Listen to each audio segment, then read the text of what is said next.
बनी रहे। आ गया शरद पूर्णिमा की रात्रि। बड़े से बड़ी बीमारियां, बड़े से बड़े रोग, बड़े से बड़े बड़े कष्ट इस शरद पूर्णिमा की रात्रि को छूट जाते। दमे की बीमारी, श्वास की बीमारी, अनिद्रा की बीमारी, रात्रि को जगना, ये सारी बीमारियां शरद पूर्णिमा की रात्रि को अगर व्यक्ति अपने जीवन को सुखमय बनाए, अपने जीवन को आनंदमय बनाए तो सब छूट सकते।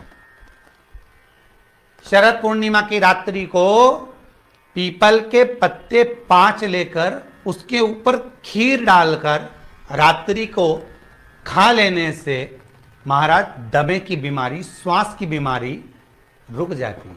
वो बीमारी बढ़ती नहीं है, उससे कष्ट नहीं होता। जिन बच्चों के नेत्र कमजोर होते हैं, रोशनी कमजोर होती है, शरद पूर्णिमा के दिन रात्रि को 12 बजे भगवान चंद्रदेव का दर्शन कराइए।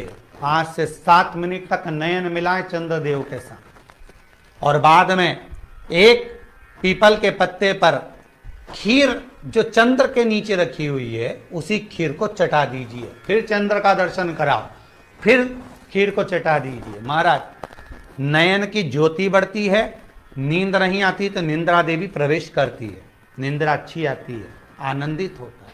महाराज जिस व्यक्ति के शरीर में गांठ पड़ जाती हो, शरीर काला पड़ जाता हो, चट्टे पड़ जाते हो या दांत खाज खुजली हो जाता हो, उसके लिए भी शरद पूर्णिमा की रात्रि को 12 बजे महाराज भगवान चंद्रदेव के लिए 21 दिए जलाए जाते हैं। उस 21 दिए की कालोच एक थाली में इकट्ठी करी जाती है। कालोच को इकट्ठी कर कर शरीर में गाय के घी के साथ में जहां जहां जगह पर चट्टे हैं, गांठ है, वहां लगाया जाता है। उसको 5 या 7 दिन लगाइए।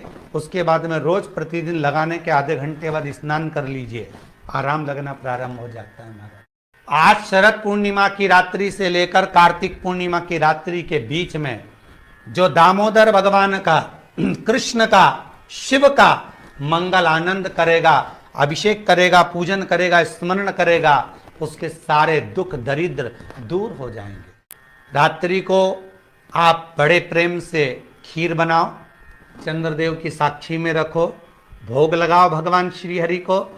बन सके अगर लक्ष्मी की कमी है, लक्ष्मी नहीं आ रही है, व्यापार नहीं चल रहा है, तकलीफ बहुत ज्यादा है, घर में कष्ट है, कर्जा ज्यादा है, तो एक तांबे के कलश के ऊपर, तांबे के कलश में पानी भरना, कटोरी रखना, उस पर लक्ष्मी जी की मूर्ति रखना। लक्ष्मी जी की मूर्ति नहीं हो तो चांदी का सिक्का रखना।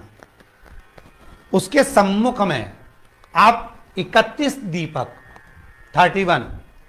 दीपक घी के लंबी बाती के जला देना।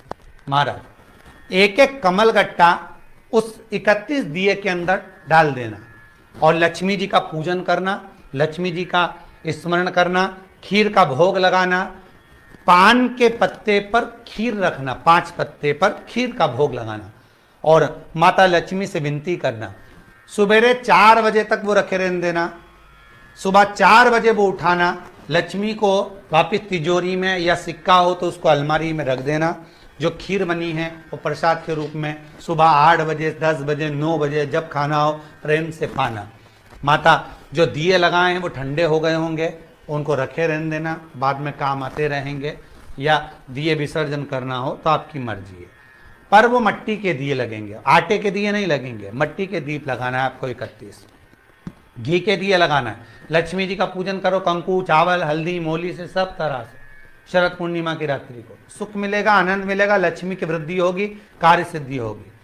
दूसरा क्रम, अगर कार्तिक पूर्णिमा हो, शरद पूर्णिमा हो, ये दोनों पूर्णिमा पर शरद पूर्णिमा के दिन आप शाम को प्रदोष काल के समय 4:30 बजे से 6 बजे के बीच में 1 लोटा पानी, उसमें 5 बेलपत्र रखकर, 1 कमलगट्टा डालकर भगवान चंद्रेश्वर महादेव के नाम से भगवान शंकर को चढ़ा दीजिए। आपकी जो कामना हो वो कामना कर कर चढ़ाएं, विनती करें चंद्रेश्वर महादेव को और निवेदन करें कि हमारा ये कार्य सफल हो।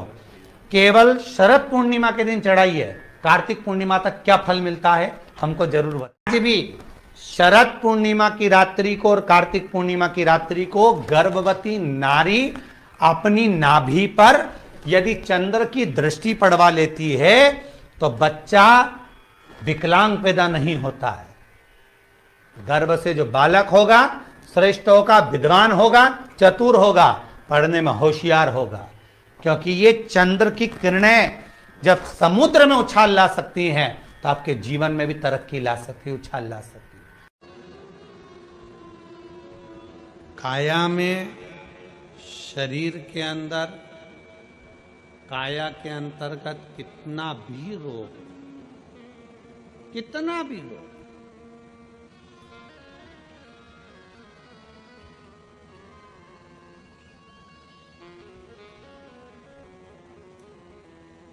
शरद पूर्णिमा आ रही है।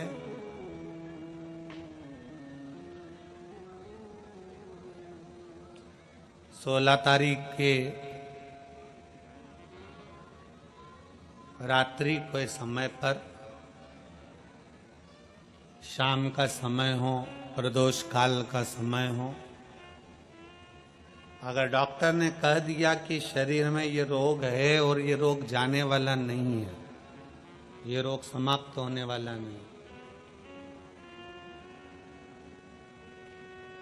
एक बेलपत्र, एक दुर्वा और एक चावल का दाना, सफेद चावल का दाना, एक दाना मात्र अक्षत।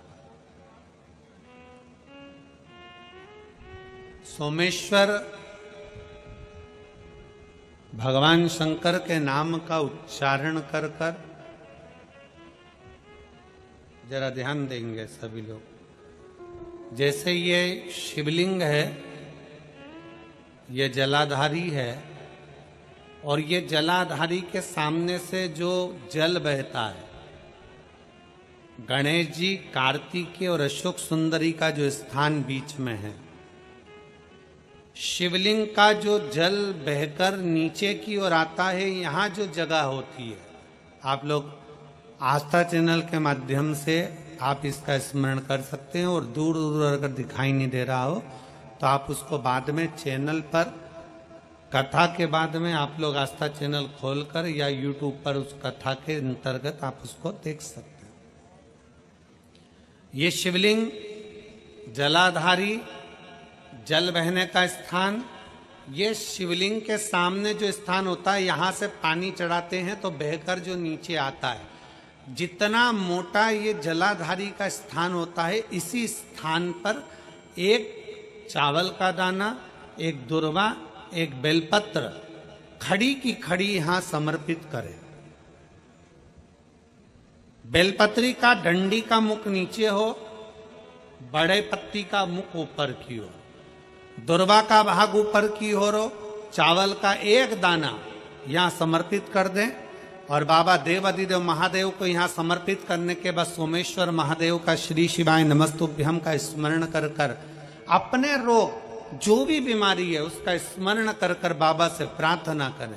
उसमें से बेलपत्री और दुर्वा दोनों को लेकर आए, हटाकर कटोरी में रख लें, एक लोटा जल प्रदोष काल में शंकर भगवान के मंदिर में समर्पित करते हुए और बाबा को प्रार्थना करें, और वो दुर्वा और वो बेलपत्र दोनों को लिया। दुर्वा को उसी शरद पूर्णिमा की रात्रि को चबा चबा कर अच्छे से खा लें, जो एक दुर्वा आप लेकर गए हो, और बेलपत्री को दूसरे दिन सुबह के समय पर जब उठने के बाद, ब्रश आदि करने के बाद, स्नान आदि करने के बाद, भोजन आदि करने के पहले उस बेलपत्र, जो छोटी सी बेलपत्र, उसको चबा चबा कर खा लें।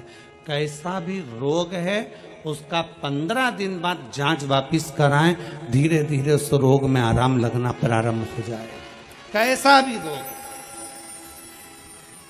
शरद पूर्णिमा पर चंद्रेश्वर महादेव की शिव महापुराण की कथा फिरोजाबाद के इस पवित्र प्रांगण के अंतर्गत आप और हम श्रवण कर रहे हैं। शिव तत्व की प्राप्ति कैसे हो?